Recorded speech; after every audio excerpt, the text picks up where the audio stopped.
Sais-tu quel est le problème numéro 1 d'un développeur freelance? La réponse elle va être assez simple, c'est avoir des clients. Pas de clients égale pas d'activité égale c'est la déprime, c'est la merde. Alors trouver des clients en tant que développeur freelance, c'est le nerf de la guerre. Alors parmi toutes les questions que j'ai à propos du freelancing, parmi toutes les inquiétudes, il y a tout le temps, ça revient sans cesse, comment avoir des clients en freelance et pourquoi je n'ai pas de clients en freelance. Alors dans cette vidéo, je vais te dire pourquoi tu n'as pas de clients en freelance. C'est parti.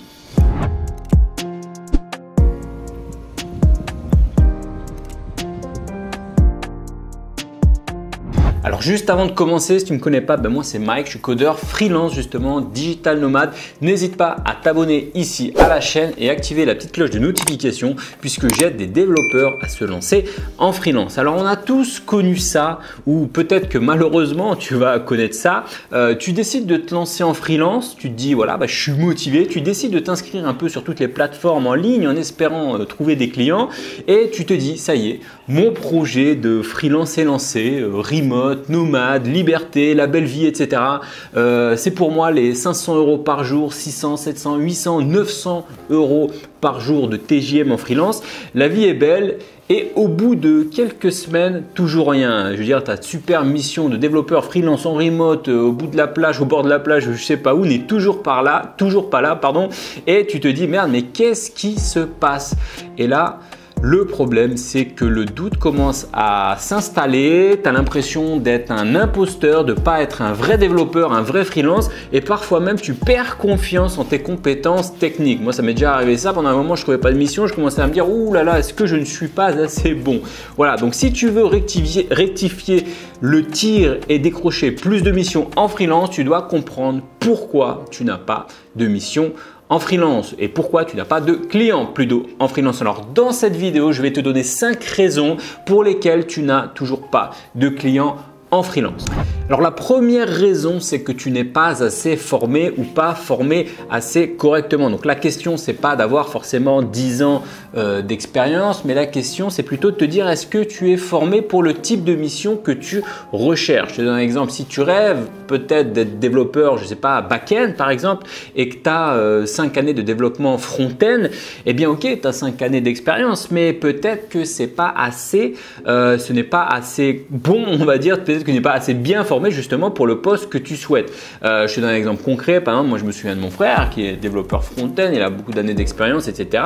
Il a quelques années d'expérience dans le développement back-end justement et quand il a essayé de se mettre dans le développement back-end, c'était un petit peu compliqué au début, même si c'est plus un développeur junior, mais en tant que développeur back-end, eh bien il n'avait pas assez d'expérience, il n'était pas assez formé. Donc ça a été un petit peu compliqué au début. Alors je sais que ça peut faire mal un peu à l'ego, surtout si tu étais développeur tranquille, pépère dans ta petite mission en CDI depuis quelques temps et que tu pensais que tu avais le niveau, etc. Mais malheureusement, quand tu te confrontes au marché du freelancing, parfois on peut avoir comme ça des petites surprises et si tu n'es pas assez formé, tu risques de ne pas trouver de clients.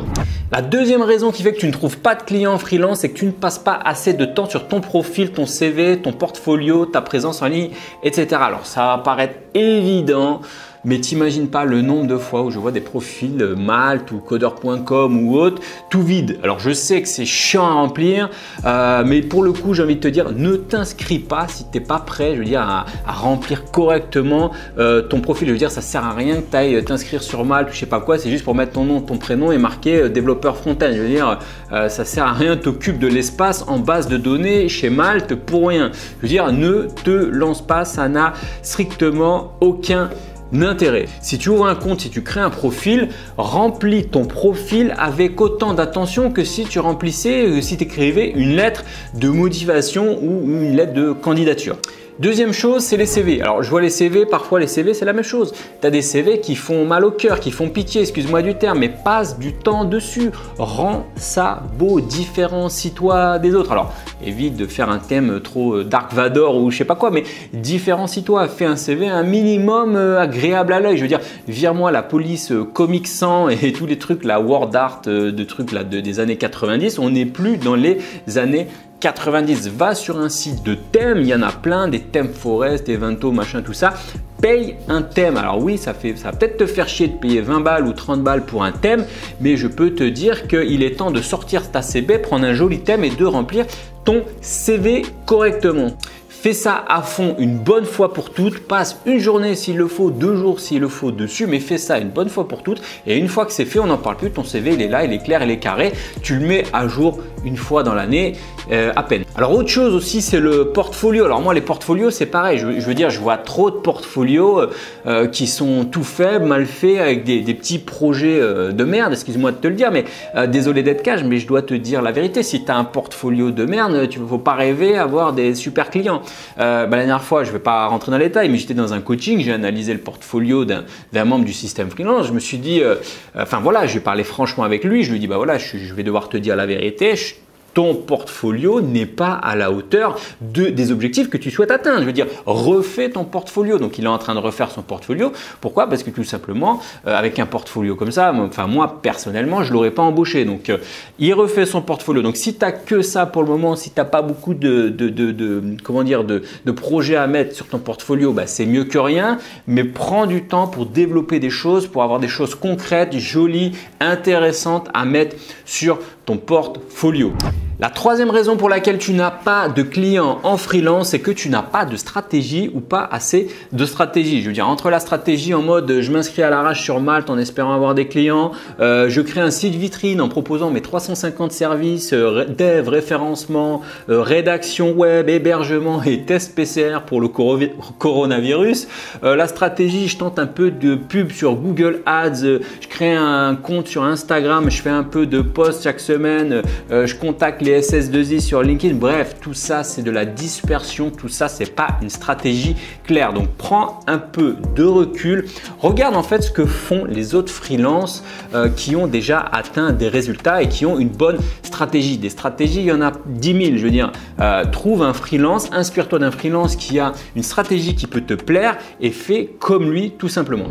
La quatrième raison pour laquelle tu n'as pas de clients en freelance, c'est que tu n'es pas assez spécialisé. C'est fini l'époque où on recherchait un informaticien, tu sais, un mec qui code, qui fait du réseau, qui répare l'imprimante, qui fait des sites web et qui fait le café. J'en ai déjà parlé un petit peu avant, mais on tend de plus en plus vers de la spécialisation. Alors c'est bien qu'en tant que freelance, je veux dire, tu sois ouvert pour tester un peu de back, un peu d'autres technologies et ça, etc. Mais ça sert à rien de vouloir tout connaître. Je veux dire, l'erreur de débutant en fait, c'est de se dire voilà, j'ai pas de clients, donc plus j'en mets sur mon CV, plus je mets de choses, plus je vais avoir de clients. Et ben c'est pas comme ça que ça fonctionne. Je veux dire, c'est même contre-intuitif, mais fais justement l'inverse. Enlève des choses de ton CV s'il le faut. Enlève tout ce qui est superflu, enlève tout ce que tu maîtrises pas et concentre-toi sur quelques technologies clés et là dans lesquelles tu es très bon. La cinquième erreur qui fait que tu ne trouves pas de clients en freelance, c'est de te faire griller, de te faire cramer. Je veux dire, si malheureusement tu fais une mission sur Malte ou via des SS2I sur LinkedIn ou autre, ça va être dur de rattraper le coup. Je veux dire, parfois tu peux en tant que développeur freelance avoir un peu les yeux plus gros que le ventre et ça arrive, je veux dire, c'est normal d'être un peu ambitieux. Mais attention à ne pas avoir justement les yeux plus gros que le ventre, essayer de taper des grosses missions, etc. Et si tu n'as pas les épaules derrière, qu'est-ce qui peut se passer? Ça peut mal se passer tout simplement et puis tu peux foirer ta mission. Je ne te parle pas en termes de rentabilité pour toi, que tu ne sois pas rentable, ça à la limite c'est moins grave. Mais si clairement tu pourris le planning d'un projet, tu pourris le mental du projet, et tu nies complètement le projet du client, et il risque tout simplement d'être un petit peu vénère et t'afficher tout simplement publiquement, je veux dire sur les commentaires sur Malte ou sur les autres plateformes. Je veux dire, une fois qu'un client est pas content, qui te met une étoile et qui te met ses développeurs, il est nul, il m'a complètement fait rater mon projet. Une fois que tu te fais griller, je veux dire, ça peut nuire par la suite pour ta recherche. Donc, la cinquième raison, c'est de se faire griller. Donc, évite de te faire griller sur tous les réseaux. Donc, voilà les 5 raisons pour lesquelles tu n'as pas assez de clients en freelance. Je te fais un petit récap. Tu n'es pas assez formé, tu ne prends pas assez le temps pour te faire un bon profil, que ce soit sur les réseaux, CV, portfolio, etc. Troisième raison, tu n'as pas de stratégie. Quatrième raison, tu n'es pas assez spécialisé, tu es trop généraliste à vouloir faire tout et n'importe quoi. La cinquième raison, c'est de te faire griller. Alors si tu veux aller plus loin, j'avais sorti une vidéo justement qui s'appelait comment se lancer en tant que développeur freelance. Je te remets ici le lien vers la vidéo, ça peut t'intéresser. Il y a pas mal de conseils si tu te lances, si tu souhaites te lancer en freelance qui sont intéressants. Voilà, on arrive à la fin de cette vidéo. Si tu veux plus de conseils également pour te lancer en freelance, pour devenir développeur, etc., pour découvrir un peu tout ce monde-là, sache que j'envoie des emails régulièrement chaque semaine à une liste de contacts privés. Donc c'est le premier lien dans la description. Je te dis à la semaine prochaine pour une prochaine vidéo. Ciao!